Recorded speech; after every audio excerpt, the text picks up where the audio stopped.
समस्त NIS daily degree धारकों का स्वागत है आपके अपने YouTube channel MKS teaching point में। सुप्रीम कोर्ट डिस्पोज डे आज का आर्डर हुआ जारी। आर्डर से क्या कुछ निष्कर्ष निकल कर आ रहा है, इस वीडियो के माध्यम से आपको अवगत कराएंगे। क्या तथ्य मेंशन किए गए हैं और एनआईएस डेली अभ्यर्थियों के लिए किस प्रकार महत्वपूर्ण है इस याचिका का जो आर्डर आया है, आगे की स्थितियाँ क्या स्पष्ट हो रही है, इस वीडियो के माध्यम से आप तक सारी जानकारियाँ शेयर करेंगे। निवेदन करेंगे वीडियो को बिना स्किप किए हुए अंत तक देखें और सभी साथियों को शेयर करें। जो साथी चैनल पर पहली बार विजिट कर रहे हैं तो कृपया चैनल को सब्सक्राइब करके बेल आइकन जरूर प्रेस कर लें।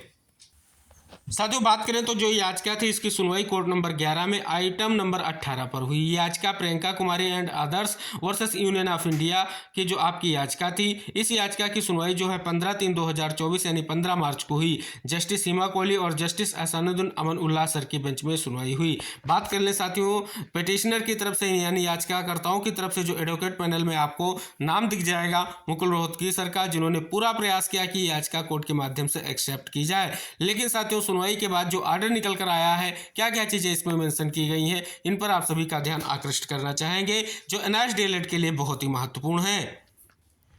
साथियों, ऑर्डर का पहला पॉइंट कहता है कि याचिकाकर्ताओं की ओर से उपस्थित विद्वान वरिष्ठ वकील श्री मुकुल रोहतगी ने निर्देशों पर कहा कि याचिकाकर्ताओं को भारत के संविधान के अनुच्छेद 32 के तहत दायर वर्तमान रिट याचिका को वापस लेने की अनुमति दी जा सकती है, जबकि उच्च न्यायालय में जाने का उनका अधिकार सुरक्षित है। भारत के संविधान के अनुच्छेद 226 के तहत उचित राहत के लिए पटना में न्यायपालिका, जैसा कि वर्तमान याचिका में प्रार्थना की गई है, प्रार्थना के अनुसार छुट्टी स्वीकृत की गई है, रिट याचिका वापस ली गई मानकर खारिज की जाती है। यानी साथियों, बात कर ले यहाँ पर जिस प्रकार से हमने आपको पहले भी बताया था कि लीव ग्रांट की गई है हाई कोर्ट के लिए, तो आप सभी के सामने निष्कर्ष निकल कर आ रहा है कि जो है अब केस जो है स्पष्ट तौर पर अगर आपको याचिका करनी है तो पटना हाई कोर्ट पहले जाना होगा। वहां से जो निस्तारण होगा याचिका का, अगर निस्तारण स्पष्ट तौर पर पक्ष में हो या विपक्ष में हो एनआईएस डीएलएड के, उसके बाद आप सभी को पता है आप सुप्रीम कोर्ट जा सकते हैं। यानी प्रॉपर चैनल की जो हमने बात की थी वो यहाँ पर स्पष्ट हो रही है।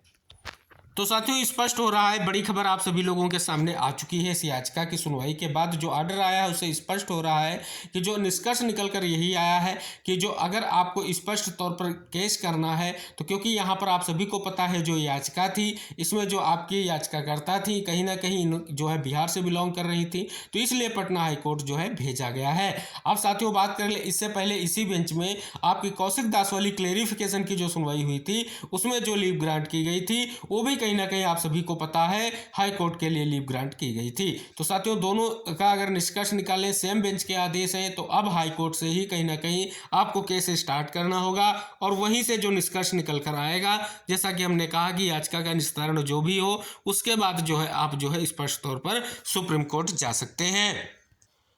तो साथियों, यहाँ पर अगर हम बात कर लें क्या सुप्रीम कोर्ट का जो ये निर्देश दिया गया है, लीव ग्रांट की गई है, इसका बिहाव क्या हो सकता है। तो साथियों, इस उद्देश्य से आप सभी को पता है लगातार स्थितियां चल रही हैं, क्योंकि साथियों इस केस के अलावा अगर हम बात करें तो सुप्रीम कोर्ट में आप सभी लोगों के लिए एक रिव्यू पिटीशन की आप सभी को पता है कहीं ना कहीं स्थिति वर्तमान में चल रही है जो दाखिल की गई है। अब उस रिव्यू पिटीशन को लेकर के प्रयास चल रहा है कि उस पर सुनवाई हो, लेकिन साथियों दूसरी तरफ गजट को लेकर के भी कहीं ना कहीं अभी निष्कर्ष स्पष्ट नहीं हुआ है कि गजट की स्थितियां क्या है। तो साथियों, ये स्पष्ट हो रहा है, कहीं ना कहीं इस आर्डर से स्पष्ट हो रहा है कि आपको हाई कोर्ट से फिर से जो है लड़ाई स्टार्ट करनी पड़ेगी। यानी स्पष्ट तौर पर हाई कोर्ट के बाद में आप सुप्रीम कोर्ट जाएंगे तो आपकी बातों को सुना जाएगा और उस पर एक निष्कर्ष भी दिया जाएगा। और स्पष्ट तौर पर कहीं ना कहीं ये बहुत बड़ी अपडेट आप सभी लोगों के लिए है। अगर कहें तो एक लंबा प्रोसेस एनआईएस डीएलएड अभ्यर्थियों के लिए है। फिलहाल साथियों, स्पष्ट हो रहा है कि याचिका को खारिज नहीं किया गया है। ये सबसे बड़ी खुशखबरी एनआईएस डीएलएड अभ्यर्थियों के लिए है, क्योंकि साथियों याचिका का खारिज होने से कहीं ना कहीं स्पष्ट होता है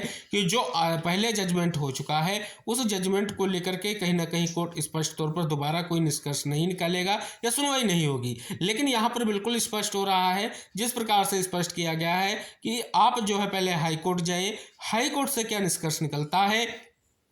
उसके बाद आप सुप्रीम कोर्ट आइए, सुप्रीम कोर्ट में आपकी बात सुनी जाएगी। यानी स्पष्ट हो रहा है कहीं ना कहीं जो आपकी सुनवाई हुई थी उसमें मुकुल रोहतगी सर ने स्पष्ट किया था, जब रिव्यू पिटीशन की बात की गई थी तो उन्होंने कहा था कि हम जो है उस जजमेंट में जो जजमेंट आया है, जो केस था उसमें हम पार्टी नहीं थे, तो इस बिहाफ पर आपको हाई कोर्ट से शुरुआत करना है और हाई कोर्ट से बाद सुप्रीम कोर्ट जाना है। तो साथियों, ये सीधा सा निष्कर्ष यही निकल कर आ रहा है। और साथियों, हमने आपको अवगत भी कराया है, अगर आपको डायरेक्ट जाना है सुप्रीम कोर्ट तो आपके पास तुरंत से एक ऑप्शन जो है वो है ऑप्शन आपका रिव्यू है, जिसके लिए प्रयास चल रहा है। अब सभी चीज़ें चल रही है कि जो भी साथी स्पष्ट तौर पर इस याचिका से जुड़े थे उनका एक ही निष्कर्ष है, वो यही चाह रहे हैं कि इसको फिर से हाई कोर्ट से स्टार्ट किया जाए और फिर सुप्रीम कोर्ट में लेकर जाया जाए। इसके लिए कहीं ना कहीं वो विधिक विचार विमर्श भी कर रहे हैं। तो साथियों स्पष्ट हो रहा है कि एक तरफ जो आपके रिव्यू का कार्य चल रहा है, दूसरी तरफ इस प्रकार से जो है कहीं ना कहीं जो निष्कर्ष निकला है कोर्ट से उस पर जो है विचार किया जा रहा है। आगे क्या होगा ये बहुत बड़ी बात है, लेकिन साथियों स्पष्ट हो रहा है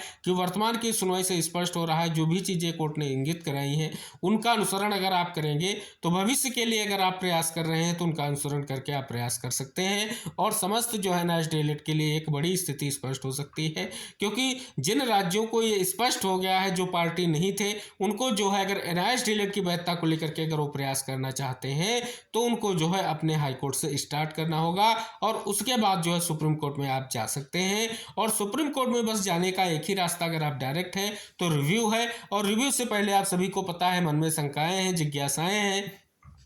कि आपका गजट भी नहीं जो है पब्लिश हो पाया है। गजट नहीं होगा तो क्या रिव्यू में सारे तथ्यों को सुना जाएगा? ये तमाम तरीके की आपके मन में जो है स्थितियां चल रही हैं। तो उम्मीद यही है कि आप सभी लोगों के लिए 2 से 3 विकल्प हैं, या तो आप जो है जिस प्रकार से लीव ग्रांट की गई है या आप हाई कोर्ट से केस स्टार्ट कीजिए और उसके बाद सुप्रीम कोर्ट जाइए, ये वैधता के लिए एक प्रोसेस है। दूसरा प्रोसेस ये निकल कर सामने आ रहा है कि आप स्पष्ट तौर पर रिव्यू पिटीशन के माध्यम से कोर्ट के सामने अपनी बातों को रखें जिससे निष्कर्ष निकल कर आ सके। तो साथियों और इसके अलावा जो तीसरा प्रयास किया जा रहा है वो गजट पब्लिकेशन का है, लेकिन वैधता को लेकर के आपके पास 2 ही विकल्प है। आप हाई कोर्ट से लेकर के सुप्रीम कोर्ट तक अगर प्रयास कर रहे हैं तो अब यहां से स्पष्ट हो रहा है, क्लेरिफिकेशन के बाद इस याचिका के निस्तारण से स्पष्ट हो रहा है कि अब आप हाई कोर्ट से स्टार्ट करके तब सुप्रीम कोर्ट जा सकते हैं अगर आप उस केस में पार्टी नहीं है, और जो उस केस में पार्टी है अगर वो जाना चाहेंगी तो वो रिव्यू पिटीशन के माध्यम से कोर्ट में जा सकती है। तो यह निष्कर्ष निकल कर आ रहा है सुनवाई के बाद, ऑर्डर के बाद यही स्पष्ट हो रहा है।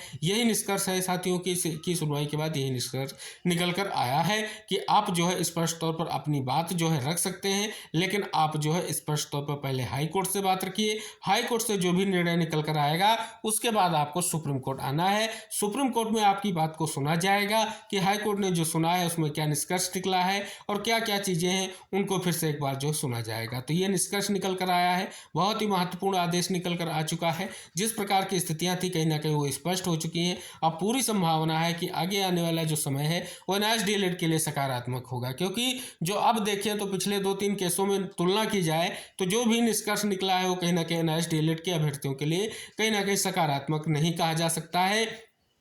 क्योंकि सुप्रीम कोर्ट में आपका जो है कौशिक दास क्लेरिफिकेशन याचिका डिस्पोज होना, उसके बाद इस याचिका का डिस्पोज होना, और उससे पहले आप सभी को पता है एक गजट प्रकाशन का केस जो इलाहाबाद हाई कोर्ट का, तो वो भी कहीं ना कहीं डिस्पोज हुआ था। तो ये सभी चीज़ें आप सभी को समराइज करनी होगी और एक निष्कर्ष निकालना होगा, और उसके बाद जितनी भी टीम्स प्रयास कर रही हैं उनको हम समस्त अभ्यर्थियों के लिए प्रयास करना होगा, और जो भी निष्कर्ष निकलेगा कहीं ना कहीं आगे महत्वपूर्ण होगा। लेकिन साथियों फिर से वही स्थिति स्पष्ट कर दें, हाई कोर्ट से फिर से सुप्रीम कोर्ट जाने का प्रोसेस लंबा है, समय लगेगा क्योंकि ये स्पष्ट हो रहा है। लेकिन साथियों जो स्पष्ट तौर पर सुझाव दिए गए हैं उन पर विधिक राय लेने के बाद जो भी निष्कर्ष निकलेगा, जो भी प्रयास होगा कहीं ना कहीं महत्वपूर्ण होगा। जैसे ही कोई अन्य चीजें निष्कर्ष निकल कर आती हैं, चाहे आपके रिव्यू पिटीशन को लेकर के हो, चाहे आपकी वैधता को लेकर के कोई भी प्रयास हो, कोई भी स्थिति हो, जो भी सूचनाएं होंगी आपको वीडियो के माध्यम से चैनल से मिलती रहेंगी। मिलते हैं नेक्स्ट अपडेट के साथ, तब तक इस वीडियो को लाइक शेयर करके चैनल को जरूर सब्सक्राइब कर लें। टेक केयर, बाय बाय साथियों।